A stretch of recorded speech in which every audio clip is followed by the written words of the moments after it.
What's up, guys?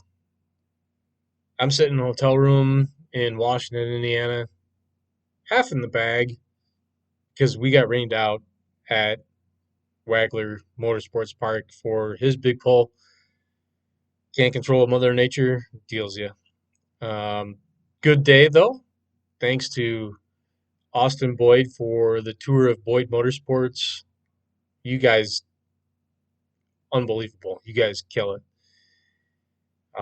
But I'm not one for watching college football, so I dug into the historical archive and came up with this clip, this video that came from Dane Kick, and it features his dad Ron with their awesome old Ford before it was a diesel, back when it was a gasser. I'm is big. I'm probably the biggest enthusiast for old school pulling that there is. I love what it was, but sometimes the arguments come out that the old school pulling was better, and I'm going to throw this at you and just go, is it? Everybody on swamper pizza cutters digging trenches, and this is bullshit. This is not better pulling. Take a look.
Stitch in time. It is what it was. But the box not topping out, the sled being hard to pull, there's a piece of that that's appealing. But ripping down through there on pizza cutters, swappers, which was what was the tire available, or the hot design anyway, in 2004, it just wasn't working. That, as a class, it wasn't appealing. We can do better. We do better now. There's options available, and there were some appealing ideas in there with different cuts. There were a couple different trucks that had change ups on the swamper tread pattern, and you had them shaved or siped or whatever. That's cool to see. I like that, but it boiled down to sled setting and track conditions. Yeah, dusty as shit. Great. All right. Amateur photographer. Awesome. Makes for great photos. For a pull, sucks. Garbage. Garbage. We can do better. We can do better. And we do better. So let's see what's up.